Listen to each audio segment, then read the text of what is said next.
After crossing the line sixth at the Spanish Grand Prix, Lewis Hamilton called it the worst race he's had. The seven-time world champion was thoroughly unimpressed with the Ferrari SF25's performance, summing up the experience with a blunt 0 positives to take away. Among the Scuderia duo, it was Hamilton who edged ahead in qualifying, securing fifth on the grid, while Charles Leclerc settled for seventh.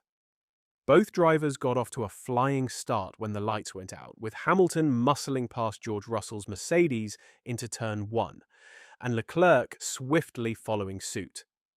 But the early promise faded fast. Hamilton couldn't close the gap to Lando Norris in third, and Leclerc, clearly quicker, loomed large in his mirrors. The inevitable radio call came. Team orders to swap positions. From there, Leclerc put the hammer down, charging to an unexpected podium finish. Hamilton, meanwhile, was stuck in reverse. His struggles continued all the way to the final laps, where he suffered the indignity of being passed by Nico Hülkenberg's Sauber. Seventh place was the final blow, and as he crossed the finish line, a frustrated Hamilton got on the radio to race engineer Riccardo Adami, summing up his day with a tone that said it all. "I believe we've got something wrong with this car, mate. It's the worst it's ever been. Even a bump up to sixth place, thanks to Max Verstappen's post-race 10-second penalty, did little to lift Lewis Hamilton's spirits. The seven-time world champion marched to the media pen with the enthusiasm of someone heading to the dentist, offering little more than a grim expression and few words. Pressed for details about what had gone wrong with the SF25, Hamilton wasn't exactly in the mood to play analyst. His post-race debrief in the press pen was brief, blunt, and about as lively as the race he'd just endured. Here's what he said: "I have no idea why it was so bad. Worst race I've experienced, balance-wise." Hamilton was feeling so down that he clammed up for the rest of the interview. It went as follows. Interviewer: Tricky afternoon for you, and then you got stuck on used tires at the end. I guess you were a bit of a sitting duck there. A bit frustrating, was it? Hamilton: Everyone was on the same tire. Interviewer: Where was the pace, though? Hamilton stays silent. Interviewer: You were talking about no rear grip from fairly early on, and that was the whole story, was it? Hamilton: For half of the race. Interviewer: In the second stint, you were able to keep the gap. Did the car feel better than in the early stages of the race, or was it just the others who were managing? Hamilton: I have no idea why you'd say that. Interviewer: Not one single clue, with all your experience. Hamilton: That was the worst race I've experienced, ever. Interviewer: Any positives you can extract for the weekend? Hamilton: 0. Interviewer: So what's the plan between now and Canada? What are you going to look at? Work on with the team? In the simulator? Hamilton stays silent. Interviewer: We know Canada is a special track for you.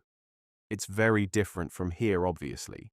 Are you hopeful that at least it will fall into place and you can find a sweet spot there? Hamilton stays silent. Interviewer: So, where do you go from here? Hamilton: Home. Interviewer: Home. But in terms of how can you build on this, because Imola seemed to be progress and a little bit in Monaco. Hamilton: I'm going to head off, guys. The disappointment was still evident while talking to Sky Sports a few moments later, where he said, It was just not a great day. Strategy was good, team did a great job, just Hamilton was unable to finish his sentence, shaking his head instead. And when he was told that it was difficult to see him in that kind of mood, he said, What do you want me to say? I just had a really bad day, and I've got nothing to say. It was a difficult day, there's nothing else to add to it. It was terrible. There's no point explaining it. When Rachel Brooks tried to assure him, saying that she hopes Ferrari would find answers for his problems, his response was, I'm sure they won't. It's probably just me. Fred Vasseur, however, was quick to set the record straight. Speaking to media outlets, the Ferrari team principal confirmed that Hamilton's late race struggles weren't just down to poor form.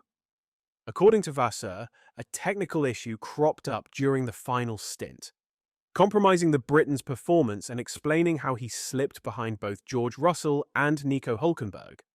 While he acknowledged the problem, Vasseur stopped short of revealing the exact details, keeping the specifics under wraps for now. "You are experienced enough to draw a conclusion after the first words of the driver," he said. "If you want to create a polemic, you can. But it's not the case. I think he did 70% of the race in front of Russell. I'm not sure that Russell said that the race was a disaster. But then we had an issue on the car the last stint, before the safety car. The result is not good, but he did 45 laps in front of Russell." When pressed about what kind of problem the SF-25 was carrying, Vassar refused to provide any more information to the media. When he was feeling a bit better, Hamilton shed some more light on his situation.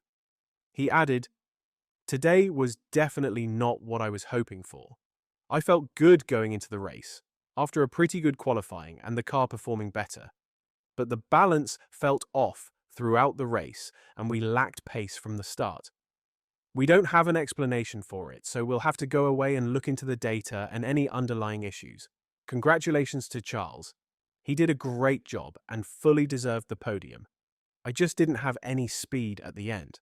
Charles Leclerc, who began the race from 7th on the grid, was all smiles after pulling off a late race masterstroke to grab a podium.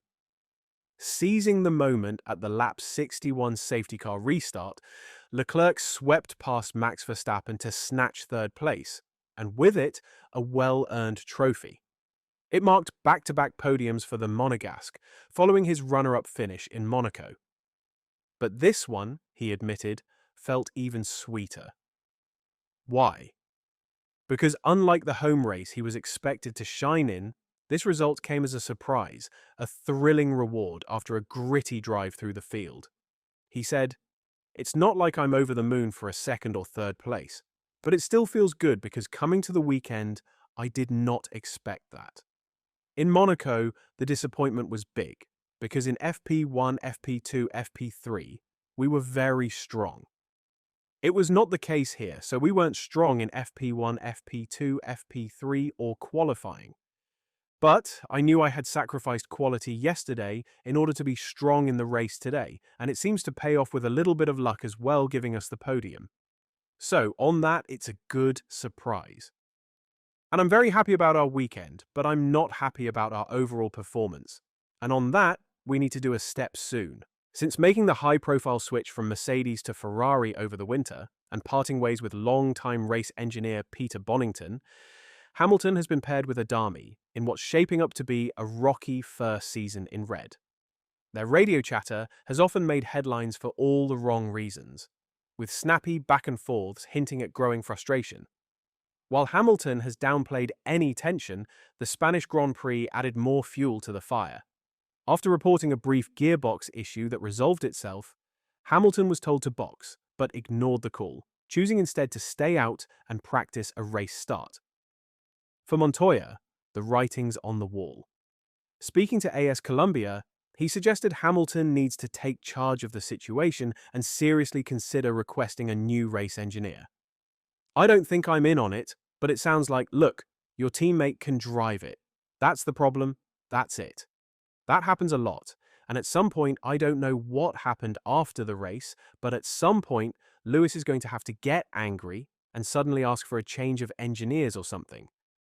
Because if he makes a change of engineers, it would be good for the people around him to say, "Do I work with Lewis or will he take me out?"